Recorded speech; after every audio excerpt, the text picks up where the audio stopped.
Russians are heading to the polls for a presidential election that is set to hand Vladimir Putin a fifth term in power as he faces opponents carefully curated by the Kremlin and who pose no real threat to his legitimacy.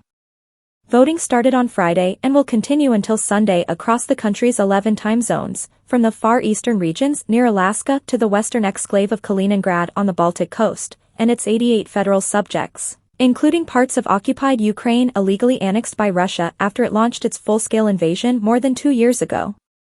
With most opposition candidates either dead, jailed, exiled, barred from running or simply token figures, a victory for Putin, who has in effect been Russia's head of state since before the turn of the century, is all but guaranteed.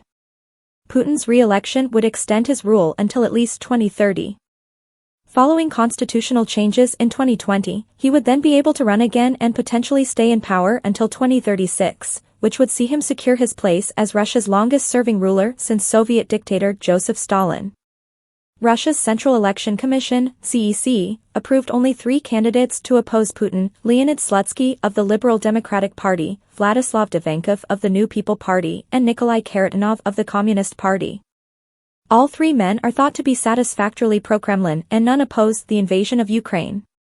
The opposition candidates are, by their own admission, unlikely to take many votes away from the president. Slutsky, the candidate for the Liberal Democratic Party of Russia, LDPR, and whose lavish spending was once exposed in one of Navalny's investigations, said he would not call on Russians to vote against Putin. A vote for Slutsky and LDPR is absolutely not a vote against Putin, he said. Although the ruling United Russia Party has declared its full support for the president, Putin is running as an independent candidate, placing himself above party politics. 2 prominent anti-war candidates were barred from running. Yekaterina Duntsova was rejected by the CEC for alleged errors in her registration documents. Boris Nadezhdin later submitted the 100,000 signatures required to oppose Putin, before the CEC in February deemed only 95,587 of these to be legitimate. The election also comes shortly after the death of Alexei Navalny, Putin's most formidable opponent, in an Arctic penal colony on February 16.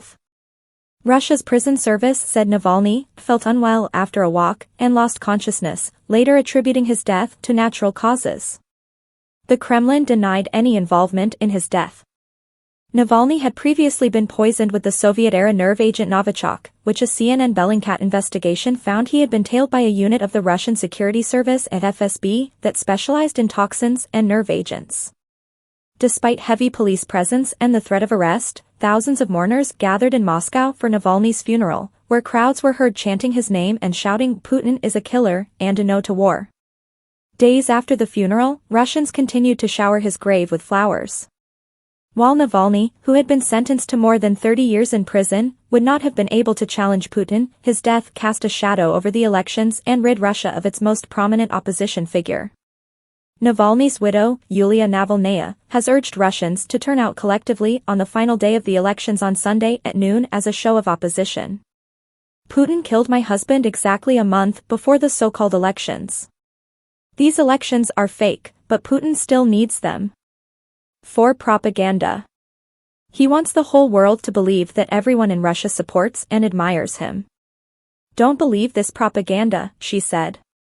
While the results of the elections are a foregone conclusion, they remain an essential tool in demonstrating Putin's legitimacy among the Russian population. Kremlin spokesman Dmitry Peskov was quoted last August in the New York Times as saying, "Our presidential election is not really democracy, it is costly bureaucracy." He said Putin would be re-elected with more than 90% of the vote. Peskov later sought to clarify his comments, telling Russian state media TASS that he meant, "The level of consolidation around the president is absolutely unprecedented, and that, if Putin ran again, he will be re-elected by an overwhelming majority." The dismantling of Russia's opposition has fed public apathy. Most Russians have never witnessed a democratic transfer of power between rival political parties in a traditional presidential election, and the crackdown on dissent has worked to keep much of the population disengaged from politics. The war in Ukraine has, however, threatened to pierce some of that apathy. From cross-border drone strikes to the former Wagner chief Yevgeny Prigozhin's march on Moscow and the sheer human cost of sustaining its military, the Kremlin has not been able to isolate its population from the effects of the conflict. But in his annual State of the Nation address last month, Putin lauded the progress of Russia's military, which he said firmly holds the initiative in Ukraine after Kyiv's recent retreat from the eastern town of Avdiivka. Despite its costs and the fact that the war, intended to last a few weeks, has entered its third year, the invasion of Ukraine has provided Putin a nationalist message around which to rally Russians. Gauging popular opinion is difficult in authoritarian countries like Russia, where many are fearful of criticizing the Kremlin and the few independent polling organizations and think tanks operate under strict surveillance. But the Levada Center, a non-governmental polling organization, consistently reports Putin's approval rating at over 80%, a staggering figure virtually unknown among Western politicians, and a substantial increase compared to the 3 years before the full-scale invasion of Ukraine.